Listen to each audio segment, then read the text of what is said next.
এবার দাঁড়ায়া দাঁড়ায়া কান্দে আর ডাকে, এই লাশের মালিককে, এই লোকের সন্তান কে আছে, আসো। ছেলেরা খবর পায়া দুইটা ছেলে দৌড়ে আসে, এসে বলে আমাদের বাবাকে মারছে কে? যুবক বলে আমি। আবারও বলে কে মারছে? কয় আমি। আবারও বলে কে মেরেছে? বলে আমি। কয়বার? ছেলে বলে কয়বার? 3 বার। বলে আমি মারছি। একজনে খপ করে ধরে ফেলছে, তুমি আমার বাবাকে মেরেছ, আমিও তোমাকে মেরে ফেলবো, আমিও তোমাকে মেরে ফেলবো। আর এক ভাই বলে না না মারিও না। কয় কেন? আমিরুল মুমিনিন হযরত ওমর ফারুক রাদিয়াল্লাহু আনহু রাষ্ট্রপ্রধান, কিছুদিন আগে রাষ্ট্রের দায়িত্ব গ্রহণ করছেন। কাজে আজকে আমরা বিচার হাতে নিব না, হযরত ওমরের আদালতে বিচার দিব। হযরত ওমর ফারুক রাদিয়াল্লাহু আনহু যখন রাষ্ট্রপ্রধান, কি হলেন? রাষ্ট্রপ্রধান। বিরক্ত লাগছে আমার কথায় না? কিও বিরক্ত লাগছে? রাষ্ট্রপ্রধান। আল্লাহ, আমগো রাষ্ট্রপ্রধানরা, আমগো এমপি মন্ত্রীরা, এরা তো মাশাআল্লাহ সংসদের থেকে লাম তো চায় না। নির্বাচন আইলে হেরা বেকে ছোট, আর নির্বাচন পাস করে লাইলে আমরা হইছি ছোট, হেরা হইছে বড়। কি কথা ঠিক না? নির্বাচন আইলে আমগত্তন বড় আর হেগোদারে কেউ নাই, আর নির্বাচনে পাস করে লাইলে আন্দোলন অবহেলিত, আঙ্গত্তনে খারাপ হেগোদারে আর কেউ নাই। কি ভাই কথাটা ঠিক কইলাম নি? হেসুমার আমগুলি চিনে না, হেসুকে হইনিরও চিনে, ওইল্লারও চিনে, মইল্লারও চিনে, কইল্লারও চিনে। কি কথা ঠিক না? ব্যাকের দ্বারে যায়, ব্যাকের লগে বইয়ে, আর যখন পাশ করিয়া লাই হেসুম হিতের দ্বারে যাও না, রাস্তাই পাওয়া যায় না। কি কথা ঠিক না? এই জন্য এক কবি বলছিল, আন্ডা বাচ্চা দিবি বলে মুরগি খাইলি গোলার ধান, আন্ডাওয়ানা বাচ্চাওয়ানা মুরগি বড় না ফরমান। কি কইছি? আন্ডা দিব, বাচ্চা দিব, আন্ডা বুঝেননি? ডিম। এই জন্য মুরগারে আদার খাওয়াইছে, অর্থাৎ গোলার দান খাওয়াইয়া শেষ করছে। গোলার দান শেষ হয়েছে, ডিমেরও খবর নাই, বাচ্চারও খবর নাই, মুরগিটা বড় না ফরমান। তামনে করে এটা করিয়াম, এটা করিয়াম, ঘর পর্যন্ত ফাঁকা করিয়াম, একটা মাশাআল্লাহ সব সব সব সব সব চিন্তা নাই, চিন্তা নাই। কিন্তু পাশ করিয়া যখন টঙ্গ উড়িয়া যায়, এইসব মাশাআল্লাহ ডিমেরও খবর নাই, বাচ্চারও খবর নাই, মুরগি হয়ে যায় নফরমান। রাগ করবেন আর কি আমার কথা? হ্যাঁ, আর করলেই বা কি? যেটা কথা এটা তো কথাই। এই বাবাজিরা রে আমার, হযরত ওমর ফারুক রাদিয়াল্লাহু আনহু রাষ্ট্রপ্রধান, তিনি যখন রাষ্ট্রপ্রধান, হযরত ওমর ফারুক রাদিয়াল্লাহু তখন রাষ্ট্রপ্রধান। একটা যুবক ছেলে, মদিনা থেকে 300 মাইল দূরে তার বাড়ি। কত মাইল? যুবক ছেলেটা নিয়ত করেছে, সে নামাজ পড়ে, কোরআন পড়ে, ভদ্র, নিয়ত করেছে মদিনায় যাবে, জিয়ারত করবে। মদিনায় রওনা করে ঘোড়ায় চড়িয়া মদিনায় যাইয়া ঘোড়াটা একটা পাথরের সাথে বেঁধে পায়ে হেঁটে হেঁটে রওজা শরীফে রওনা করছি। এমন সময় মদিনার একটা বুড়া মানুষ, তার একটা ঘোড়া হারিয়ে ফেলছে। ঘোড়াটা রাস্তা দিয়া তালাশ করে, ঘোড়া পায় না। যুবকটা আসতেছে রাস্তা দিয়া, জিজ্ঞেস করে, রে যুবক, আমার ঘোড়াটা তুমি যাইতে দেখছো নি? তুমি যে রাস্তা দিয়ে আসছো, আমার একটা ঘোড়া যাইতে দেখছো? তো যুবক বলতেছে, আপনি আমাকে ঘোড়ার কথা জিজ্ঞেস করেন, আমি কি আপনার ঘোড়া পাহারা দিয়েছি নাকি? জবাবটা কি হয়েছে? কথা বলে না। কিরে যুবক, জবাবটা হয়েছে? জবাবটা হয়নি। এখন বুড়াই উপদেশ দেয়, আজ গাওয়া সাত কাবসু গিয়া কর দে, আজ গাওয়া সাত কাবসু গিয়া কর দে, আজ গোরে সা এক আওয়াজ না আমদে। এটা আল্লাহু আকবার বলবেন না? আর একটু আওয়াজ দিয়ে বলবেন না? এ যুবক, নজর করে দেখো, আমার মতো কত বুড়া এখন আল্লাহ বাঁচিয়ে রাখছে, আর তোমার মতো কত যুবক কবরে ঘুমায় রে। কত যুবক কবরে ঘুমায়। যেই যুবকের দেখলে মানুষে ভয় পাইছে, যেই যুবক মসজিদে যাইতো না, যেই যুবক দুনিয়ার পিছনে সন্ত্রাসের কাজে, ধোঁকাবাজির কাজে, খেলাধুলার কাজে ব্যস্ত, এমন কত যুবক কবরে ঘুমায়। একদিন তুমিও কবরে যাইবা, নজর করে দেখো ওই যুবকের কবরে আওয়াজও নাই। কত গরু ছাগলে ঘাস খায়, কত সিগাল বানর পায়খানা করে পেশাব করে। গরু ছাগল সিগাল বানর তাড়াইবার ক্ষমতাও নাই, আর আওয়াজও নাই। একদিন তুমিও কবরে যাইবারে যুবক, তোমার কবরে গরু ঘাস খাবে, ছাগলে খাবে, তোমার কবর নিচ্ছিন্ন হয়ে যাবে, বাগান তৈরি হয়ে যাবে, গাছ গাছালি উঠবে, কেউই তোমার ডাকে সাড়া দিতে যাবে না। তুমি সত্য করে বলো, আমার গণাটা যাইতে দেখছো কিনা? এবার যুবক বলতেছে, বুড়া আমি কি চুরি করছি? আমাকে কেন আপনি ঘোড়ার কথা বলেন? আমি কি চুরি করছি নাকি? জবাবটা কি হয়েছে? জবাবটা হয় না, এটা হলো অহংকারী জবাব। এবার বুড়াই বলে, বেরোদার বেশ গরস্তা নজর কোন, বেরোদার বেশ গরস্তা নজর কোন, হারগেজ না শানে দিশা 100 খুন। এ যুবক, পৃথিবীর সব খবর তোমার কাছে আছে, কিন্তু এতিমখানার খবর তোমার কাছে নাই রে। এতিমখানা কোনটা?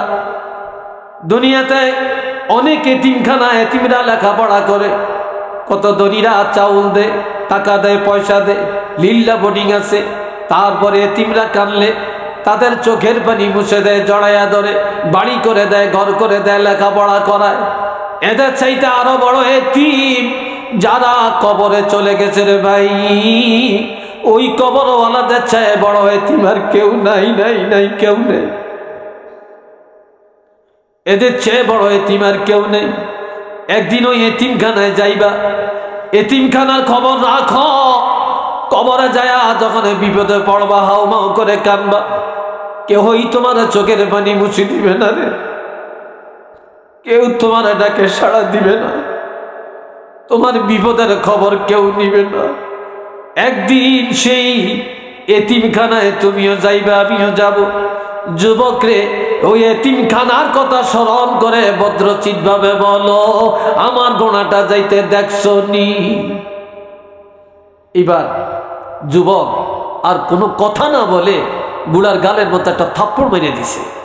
একটু নাউজুবিল্লাহ বলবেন না? আর একটু জোরে বলবেন না? থাপ্পড়ের আঘাতে বুড়া মানুষ কাত হয়ে পড়ে, হঠাৎ করে সে মৃত্যুবরণ করে। এখন যুবকটা কান্দে, আমি কি করলাম, আমি কি করলাম? এই বাতিটা ঠিক করেন। অনেকে ওই দিকে তাকিয়ে থাকে। আল্লাহ, আমি কি করলাম? আমি মানুষটা মেরে ফেললাম কেন? এবার দাঁড়ায়া দাঁড়ায়া কান্দে আর ডাকে, এই লাশের মালিককে, এই লোকের সন্তানকে আছে, আসো। ছেলেরা খবর পায়া, 2টা ছেলে দৌড়ে আসে, এসে বলে আমাদের বাবাকে মারছে কে? যুবক বলে আমি। আবারও বলে কে মারছে? কয় আমি। আবারও বলে কে মেরেছে? বলে আমি। কয়বার? চিল্লিয়ে বলে কয়বার? 3 বার। বলে আমি মারছি। একজনে খপ করে ধরে ফেলছে, তুমি আমার বাবাকে মেরেছ, আমিও তোমাকে মেরে ফেলবো, আমিও তোমাকে মেরে ফেলবো। আর এক ভাই বলে না না, মারিও না। কয় কেন? আমিরুল মুমিনিন হযরত ওমর ফারুক রাদিয়াল্লাহু রাষ্ট্রপ্রধান, কিছুদিন আগে রাষ্ট্রের দায়িত্ব গ্রহণ করছেন। কাজে আজকে আমরা বিচার হাতে নিব না, হযরত ওমরের আদালতে বিচার দিব। দেখি হযরত ওমর দুনিয়ামুখী না আল্লাহমুখী, আল্লাহর কোরআনের শাসনটা সঠিকভাবে করেন কিনা। হযরত ওমরকে যাচাই করার এটাই একটা মাধ্যম। সুবহানাল্লাহ কোন?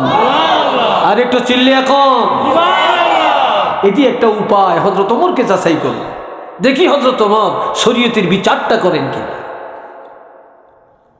নিয়ে গেল হযরত ওমরের কাছে, ইয়া আমিরাল মুমিনিন, এই যুবক আমাদের বাবাকে মেরেছে, আমরা তাকে মারতাম, মারি না। আপনি রাষ্ট্রপ্রধান, আপনার আদালতে নিয়ে আসছি, আপনি বিচারটা করে দেন। হযরত ওমর বলেন, এ যুবক, তাদের বাবাকে মেরেছে কে কয় আমি, আবার বলে কে কয় আমি, আবার বলে কে আমি। তিনবার যখন বল, উপস্থিত হাজার হাজার মানুষ সাক্ষী হইয়া গেল। গেছিনি? কথা কয় না, সাক্ষী হয়েছিনি? সাক্ষী হয়ে গেছে। এবার হযরত ওমর বলে তুমি বিচার মানুনি? কয় মানি। তোমাকেও কতল করা হবে। যুবকটা বলে ইয়া আমিরাল মুমিনিন, যদি আমাকে কতল করা হয়, আমি আমার জীবনটা দিয়ে দেই, তাহলে আমাকে ফতুয়া দেন। আমি যে একটা মানুষকে মেরে ফেললাম, আমি আমার জীবনটা দিয়ে দিলে, কেসাস দিয়া দিলে, বদলা দিয়া দিলে আমার গুনাহটা মাফ হবে কিনা, আল্লাহ আমাকে ক্ষমা করবেন কিনা। হযরত ওমর ফতুয়া দিলেন, তুমি যদি বিচার মানো, আইন মানো, কোরআনের শাসন মানো, হাদিসের নিয়ম মানো, রসুলের তরিকা মানো, তাহলে তোমার এই জীবনের বদলায়, তোমার এই কতলের থেকে তুমি মুক্তি পাওয়া যাবে। শুধু মুক্তি পাবে না, তোমার এই জীবনটারই বিনিময়ে আল্লাহ তোমাকে জান্নাত নসিব করে দিবেন। আরেকটু জোরে কর না ভাই, তুমি জান্নাতেও যাইবা। যুবক বলে আমার আর দেরি নাই, এখনই আমাকে কতল করেন, আমার জীবনটা দিয়ে দিব। তারপর আমি এই দুনিয়ামুখী হতে চাই না, জাহান্নামী হতে চাই না, আমি জান্নাতি হতে চাই। হযরত ওমর বলে আজকে না। বলে কখন?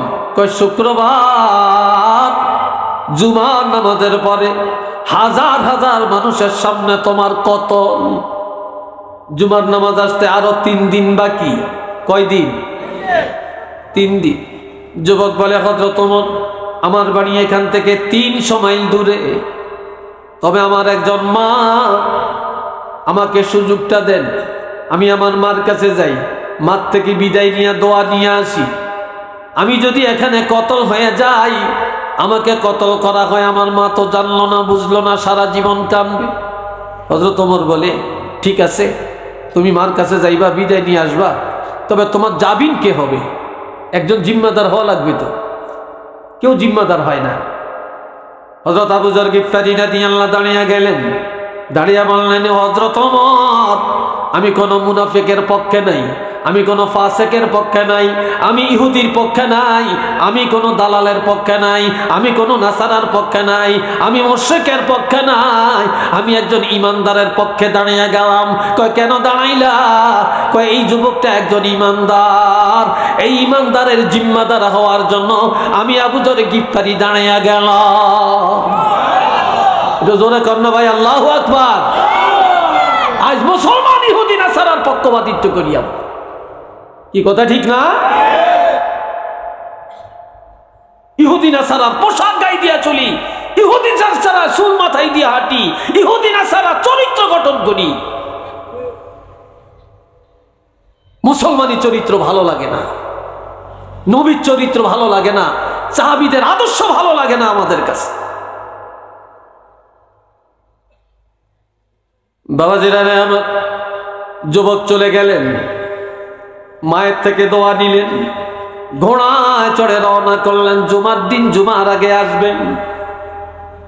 ঘোড়ার পায়ে ব্যথা পায়, বালুর চরে ডেবে যায়, আসতে দেরি হয়, জুমার নামাজ হয়ে যায়, যুবক নাই।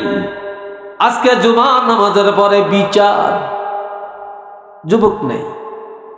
জুমার নামাজ হয়ে যায়, আবু যর গিফারীকে ডেকে বলে, আবু যর রে, তুমি যার জিম্মাদার হইলা সে কোথায়? কয় ইয়া রাসূলুল্লাহ, ইয়া আমিরাল মুমিনিন, সে তো এখনো আসে না। তবে যেহেতু সে আসে না, আমি জিম্মাদার, জল্লাদকে বলেন আমার গর্দানটা যেন ফেলে দেয়, কতলের হুকুম আমার উপরে। এমন সময় অনেক দূরে দেখা যায় একটা ঘোড়া, ঘোড়ার উপরে একটা মানুষ। আগন্তুক এক ব্যক্তি দৌড়ে এসে বলে, হযরত আবু যর গিফারীকে কতলের অর্ডার দিও না, ইয়া হযরত ওমর, ইয়া আমিরাল মুমিনিন।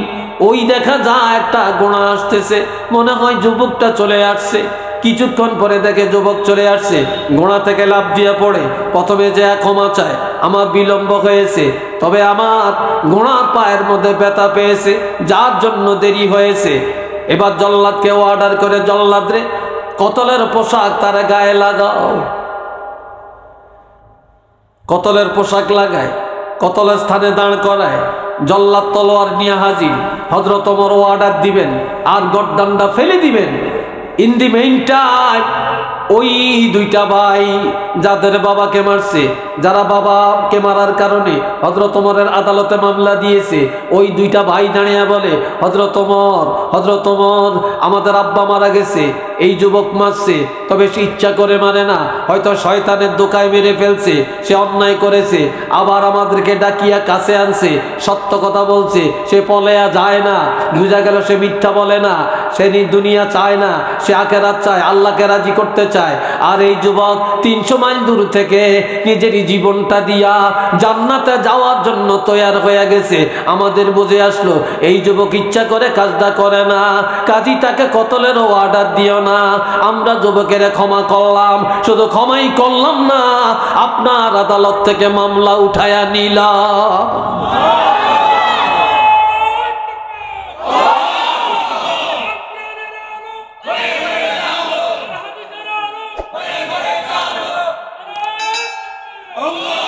আল্লাহ কবুল করেন, সবাই কোন আমিন। আরেকটু জোরে কোন আমিন। এই হবে মুসলমানের আদর্শ, এই হবে মুসলমানের চরিত্র, এই হবে যুবকদের চরিত্র। আজ দুনিয়াতে আমাদের মুসলমানের অভাবে কাটাকাটি, মারামারি, হিংসা, বিদ্বেষ, কতল, অহংকার, গর্ব, রিয়া যত আছে, শুধুমাত্র এই দুনিয়ার লোভ, আর কিচ্ছু না। আল্লাহ আমাদের প্রত্যেকের বুঝার তৌফিক দান করেন, বলেন আমিন। আরেকটু জোরে বলেন আমিন, আরেকবার বলেন আমিন। একটা কথা বলতে ভুলে গেছি, কথা আরেক দিকে চলে গেছে, সেই কথাটা বলি শেষ, অত 2 মিনিট সময় লাগবে। সাহাবী রাসূলকে প্রশ্ন করলেন, মাতা সাআ, কিয়ামত কবে? তখন নবী চুপ রইলেন। কথাটা মনে আছে আপনাদের? নবী চুপ রইলেন, নবী আর কোনো কথা জবাব দেন নাই। তখন আল্লাহ কোরআনের আয়াত পাঠাইলেন, কি? ইন্নাস সাআতা আতিয়াতুন আকাদু উখফিহা লিতুজজা কুল্লু নাফসিন বিমা তাসআ। জানিয়ে দিলেন নিশ্চিত কিয়ামত আসবে, কিয়ামত আসবে, তবে এটা আমি আল্লাহ কাউকে জানাতে চাই না, এটা আমার কাছে গোপন রাখলাম, এই জন্য রেখে দিলাম। লিতুজজা কুল্লু নাফসিন বিমা তাসআ। সেদিন আমি আল্লাহ প্রত্যেকটা মানুষের, নারী পুরুষের, যুবক বুড়া প্রত্যেকের তার কর্মের পুরস্কার দিব। এই দুনিয়াতে যে যা কামাই করবে, কিয়ামতের ময়দানে তার পুরস্কার পাবে। যেদিন আমি আল্লাহ প্রত্যেকটা মানুষের পুরস্কার হাতে দেব, সেই দিন আমি আল্লাহর কাছে গোপন রেখে দিলাম। একটু চিল্লিয়ে বলেন না সুবহানাল্লাহ। আপনি কি করছেন না করছেন, ভালো করছেন মন্দ করছেন, কার জন্য কি করছেন, প্রত্যেকটা আমলের পুরস্কার, ভালো করলে ভালো পুরস্কার, খারাপ করলে খারাপ পুরস্কার। যে যা করেছেন প্রত্যেকটা ব্যক্তি সেদিন তার কাজের বিনিময় পাবে। আর যেদিন বিনিময় দিবেন, যেদিন বিনিময় পাবেন, সেই দিন আল্লাহর কাছে গোপন। তবে আমরা এতটুকু জানি, কোরআন হাদিসে এতটুকু আছে, কিয়ামত হবে, তবে হাদিসে আছে শুক্রবার দিন হবে, আসরের টাইম হবে, তবে মুহররম মাসের 10 তারিখ হবে, এমন কিছু ইঙ্গিত হাদিসে আছে। তবে কোন সালের মুহররম মাস এটা কিন্তু নাই। এটা কি আছে নাকি? এটা নির্দিষ্ট করে নাই। এটা জানে কে? জোরে বলেন, জানে কে? 5টা জিনিস আল্লাহ ছাড়া কেউ জানে না। ইন্নাল্লাহা ইনদাহু ইলমুস সাআ, কিয়ামতের খবর জানেন আল্লাহ, আর কেউ জানে না। ওয়া ইউনাজ্জিলুল গায়স, বৃষ্টি নাজিল করেন আল্লাহ, এর ক্ষমতা আর কারো নাই। ওয়া ইয়ালামু মা ফিল আরহাম, মায়ের পেটের খবর কেউ জানে না, এটা জানেন আমার আল্লাহ। মায়ের পেটের সন্তানটা ছেলে হবে না মেয়ে হবে, 1 ফোঁটা নাপাক পানি বাবার মাধ্যমে মায়ের পেটে ঢুকলো, এটা দিয়ে আল্লাহ ছেলে বানাবেন না মেয়ে বানাবেন না কিছুই বানাবেন না, এটা কেউ জানে না, জানে না, এটা জানেন আল্লাহ। কে জানে? আল্লাহ। ওয়ামা তাদরি নাফসুম মাযা তাকসিবু গাদা, আগামী দিনের খবর কেউ জানে না। আজকের খবর জানি, কি খাইছি জানি, কোথায় গেছি জানি, আগামী দিন কোথায় যাবেন, কি করবেন, রিজিক কোথায়, এটা কেউ জানে না। আমাদের রিজিকের খবর জানে কে? জোরে কর না ভাই, কে? আল্লাহ। ওয়া মা তাদরি নাফসুম বিআইয়ি আরদিন তামুত। বান্দারে কোথায় মরবা এটা তোমরা জানো না, জানো না, জানো না। তোমাদের মৌতের খবর জানি আমি আল্লাহ। একটু চিল্লে বলেন না সুবহানাল্লাহ। মৃত্যু আমাদের থেকে দূরে না কাছে? জোরে বলেন, দূরে না কাছে? হ্যাঁ, কাছে। কাজেই এটার খবর কেউ জানে না। কার মরণ ঘরে হবে, কার মরণ মৌলভী বাজারে হবে, কার মরণ গুলাউড়া বাজারে হবে, কার মরণ সিলেট শহরে হবে, কার মৃত্যুটা ঢাকা হবে, কার মৃত্যুটা লন্ডন হবে, কার মৃত্যুটা আমেরিকা হবে, কার মৃত্যুটা গাড়ির নিচে হবে, কার মৃত্যুটা গাছের থেকে পড়ে হবে, কার মৃত্যু পানিতে হবে, কার মৃত্যু আগুনে পড়ে হবে। এটা কেউ জানি না। এটা জানে কে? কার কবরটা কোথায় এটা জানেন কে? আল্লাহ। এই জন্য ভাই আমরা তৈয়ার থাকি, আমরা মুসলমান হই, আমরা মুসলমানি রূপ নিয়ে চলি। আল্লাহ কবুল করেন সবাইকে, বলেন আমিন। আর একটু চিল্লিয়ে বলেন আমিন। আমি অনেক লম্বা টাইম কথা বলেছি, আল্লাহ যেন কবুল করেন সবাই কোন আমিন।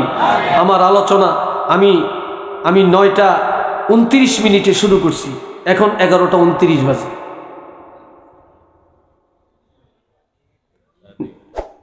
প্রায় না, পুরাপুরি কথা বুঝছেন। কাজে এরপরে কাজে আমার দিলের একটা সাড়া আছে, বারবার তো ঘড়ি চাই না, বারবার ঘড়ি চাই না। প্রথমবারে দেখছি আর এইবার দেখলাম। এই জন্য আলহামদুলিল্লাহ দোয়া করবেন যে কথাগুলি আমি আমল করি আপনারাও আমল করতে পারেন। সবাই বলেন আমিন। আমি ভাই আমি এখনো শারীরিকভাবে পরিপূর্ণ সুস্থ না, আল্লাহ যেন আমাকে পরিপূর্ণ সুস্থতা দান করেন। সবাই বলেন আমিন। তো আসেন আমরা একটু দোয়া করি নাকি? হ্যাঁ, اللهم صل على سيدنا ومولانا محمد وعلى آله وأصحابه وبارك وسلم।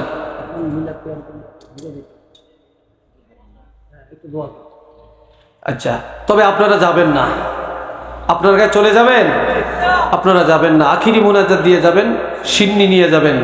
সিন্নি আছেন, সিন্নি নিয়ে যাবেন। তারপরে অনেকে দোয়া চাইছেন, দেশি প্রবাসী অনেকে দোয়া চাইছেন, সকলের জন্য দোয়া হবে। একটু মুক্তাসার দোয়া করেন, দুরূদ শরীফ পড়েন। আল্লাহুম্মা সাল্লি আলা সাইয়্যিদিনা ওয়া মাওলানা মুহাম্মদ ওয়া আলা আলিহি ওয়া আসহাবিহি ওয়া বারিক ওয়া সাল্লিম। আল্লাহুম্মা সাল্লি আলা সাইয়্যিদিনা ওয়া মাওলানা মুহাম্মদ ওয়া আলিহি ওয়া আসহাবিহি ওয়া বারিক ওয়া সাল্লিম।